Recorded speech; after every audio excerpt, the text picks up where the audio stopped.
Kyrie, you scored 28 of your 30 points in the second half. What got you going there in the second half, and what did kids say to you at halftime?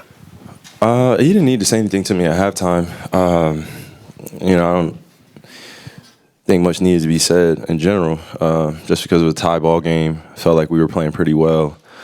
Everybody touched the basketball pretty often. I didn't get as many looks as I probably am used to getting, or what I would have wanted, but I was just following the flow of the game, and then coming out at halftime, just being ready to use my conditioning to the best of my ability and beat them up and down the court, continue to play some tough defense, and get some easy ones for my teammates. Kyrie, you're now 13-0 in closeout games. First part is, when you hear that stat, what goes through your mind, and what is it about you that makes you so comfortable in these situations? When I hear 13-0, that's not my full playoff record, even though, I've had my fair share of battles with some of my peers in this league. But when I think about the 13-0 in closeout games in general, I just know we just got to get there to that point to be able to be ready to have the other team submit. And it's one of the hardest things to do as a competitor is to have your opponent concede or submit. And I do want to take this time to give a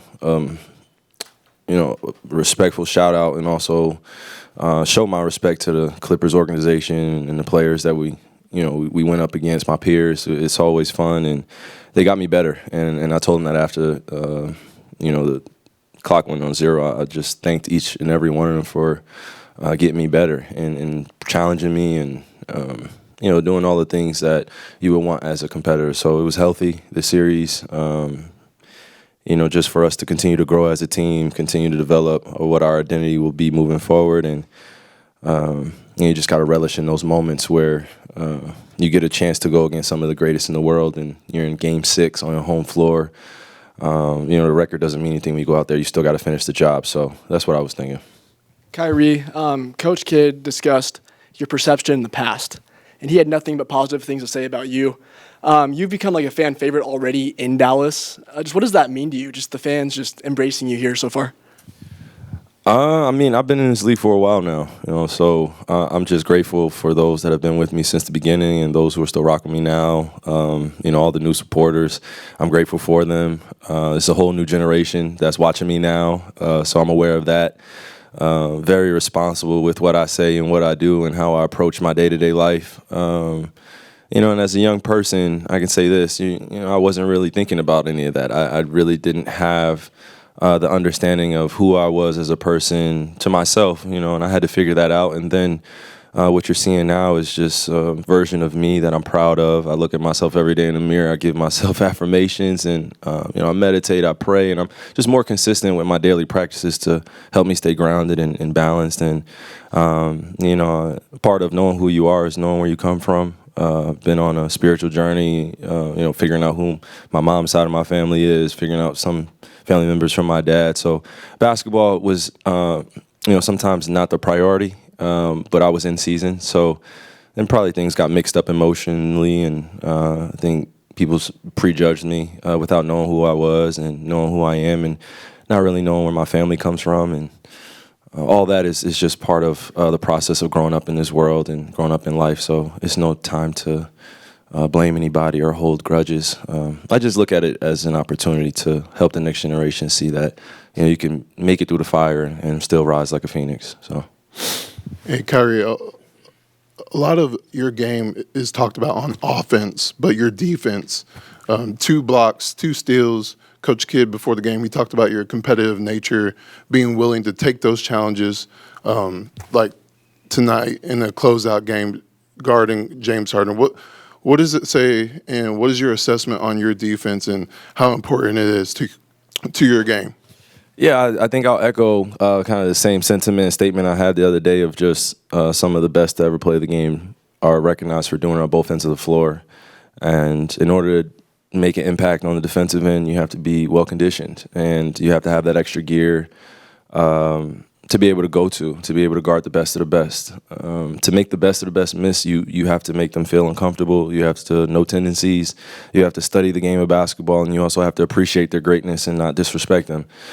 So I try to have that approach and maintain that consistent mentality that, I'll be able to make more of an impact if I'm doing it on both ends of the floor. My offense can come and go. I feel like I can, play with the best of them on that end. But defensively, that's where I want to make my mark. And I know that it galvanizes the group as well when they see me doing it. So just leading by example and also trying to be up there with the greats, man. That takes consistency and takes the will that comes from internally.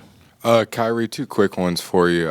First playoff series as a member of the Mavs, how did that feel, just having the AAC rocking while you were kind of closing out that game? And then secondly, what has kind of the camaraderie been like with the team through this first playoff series, and what have you kind of learned about the team?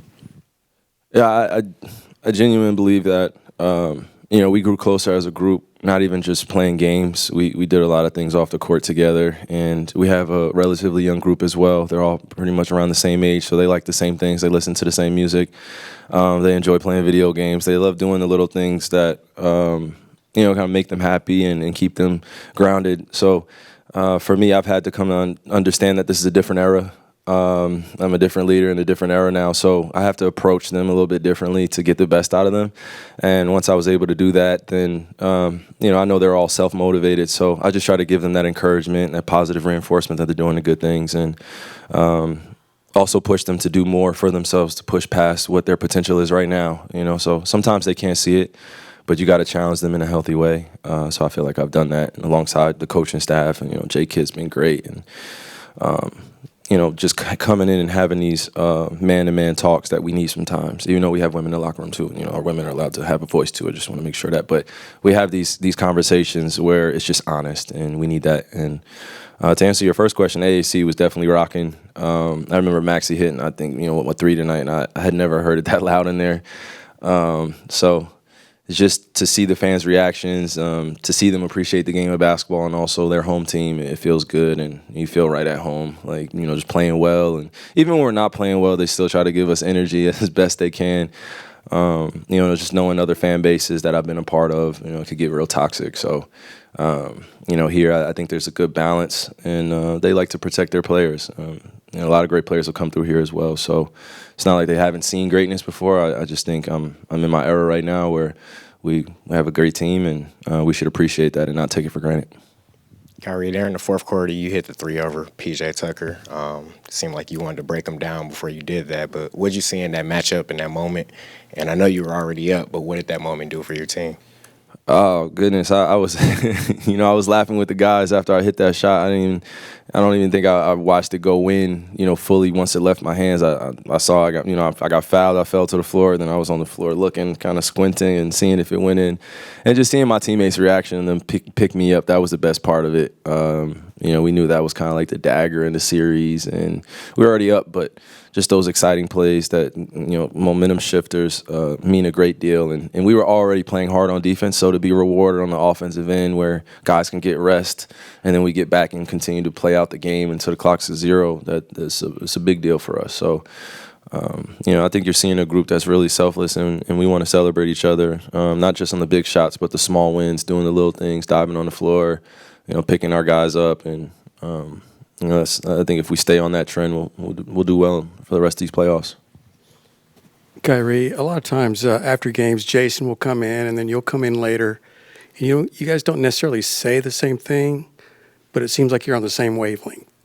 And I wonder how much of your success in Dallas is attributable to the fact that you've known Jason for a long time and you have that comfort level with him. I'll say this. It's not too often that you get to share a birthday with somebody, also a former top pick in the NBA, somebody that has won a championship before as a player and also as an assistant or a coach. And he has so much wisdom to offer, but I think he appreciates those that are curious about getting more out of their potential. And that's what we've connected on, is just not on the court stuff, but just as a person. How do you get the best out of yourself? He's been through a lot. I've been through a lot. He's seen a lot. I've seen a lot. I'm obviously younger. But he knows I have an older soul. I've grown up around a lot of older people. So, that's how I came into the league. I think that's how he came into the league too. He came in an era that was a little bit different. So we just have an appreciation for like the classical basketball game, and then who taught us it and how we got better and did we get the most out of our game. And I think now he gets to live through me a little bit. You know, we have different games, but I just know when I look at him, he has that understanding of high level chess. And when you have a coach like that, that reassures you, reinforces that you're doing the right things, it goes a long way. So I definitely feel like we're on the same wavelength as well, and we're just proving it every day and just continuing to put one foot in front of the other and take it step by step, man. Because it took me a while. You know, I think, you know, when I was a younger player too, I would have liked to be coached by him, and I think, you know, Milwaukee had a chance to trade for me too, and you know, just how things work, synchronicity works in this league. You just never know how things happen, and it took us about 7 years for all that to kind of show what we're doing now. So it feels good. Kai, you talk about how you've been misunderstood over your career on and off the court. How is it that important in regards to like some of the stuff you've done as far as your philanthropy and also like other business ventures in regards to specifically Payers TV and others? I guess why you've taken that opportunity to go that route, I guess you can say. Yeah. In my life, humanity, I want to see them be liberated from all evil and, you know, racism and bigotry and, you know, religious extremism that really divides us all. You know, I'm always going to stand on that side of wanting to see everyone be liberated and also see unity. So philanthropy is not really just philanthropy word. It's just how I was raised. And if I had $1 on me and it was my last dollar, I would give it to someone that needed more. I had a shirt on my back, I would give. That's just always how I've been. I've been a sharer. And if you know anybody that shares a lot of their belongings, you know that they are usually the people that get taken advantage of the most. And I had a lot of pain when I was growing up, so sharing with the world or sharing with my friends, that made me feel happy. That made me feel good. So I just carried it on once I made it to the NBA. You know, and just got on this platform to be able to make a bigger impact for the next generation and those that are watching me. But yeah, to answer your first part of your question, a lot of people call me misunderstood, but I think I would like to change that narrative a bit. You know, some people have spoken for me on behalf of me, you know, and they don't really know who I am, and that's okay, right? Like, I'm a public figure, but my social media is not who I am. You know, when I come up here, I don't get to fully be who I am. I try to show you guys as much as I need to. But yeah, I just don't think a lot of people knew who I was. And when you have, unfortunately, you have people behind the scenes that are trying to kill off your character or make you quit something that you love to do or make you believe a perception about yourself, that also is part of the process of healing. So, you know, shout out to my therapist, shout out to my family being there for me during times where I was unsure of myself. So I think we've all been through it to a certain degree, but as a young person growing up in this specific society, especially in America, you know, the public forum or being a public figure entertainer is so unfair. Being a quote unquote celebrity is unfair. I'm not saying that I'm, you know, coaxing for the role or anything like that, but it's just the disrespect that could happen at times just because you're a public figure. It's just, you got to get used to it. So long story short, I don't feel misunderstood. I just feel like I'm showing who I truly am now and embracing that and living with the results that way, whether you like me or not. I really don't care. It's just, I really go home to my family, and I appreciate good people, good-spirited people that are kind to me and appreciate what I do, and I appreciate what they do. So it's a shared human respect there. Kyrie, after the game, you and Luka shared a couple of moments together. What's it been like going through this series with him? He made the comment after Game 4 that he feels like he's letting you down in this series. Then he bounced back with his performance in Game 5. What has it been like for the two of you kind of tag teaming and carrying this team to a series win? Man, mi hermano, you know, I talk about him all the time, but when he's being aggressive and he's taking that leadership role and he knows who he is, like, he's just playing like Luka Doncic, it's easy to play alongside somebody like that.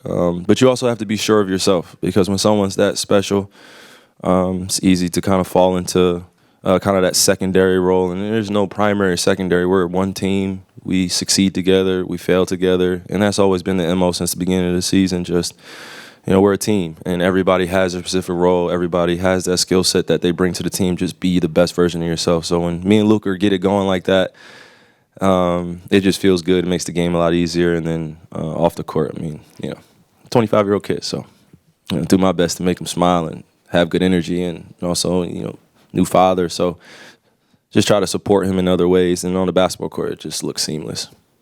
Kyrie, ever since y'all traded for PJ Washington, y'all have kind of known what you're going to get from his defense. His shooting has been up and down. What does games like tonight, where he's shooting the 3-ball well, do for y'all? When PJ's shooting the ball well, it definitely creates a lot more opportunities and a lot more space for us to drive the basketball, but also when he hits timely shots and clutch shots, I think it goes a long way for his confidence. We've told him since he got here, shoot the shots when you're open or the shots that feel good.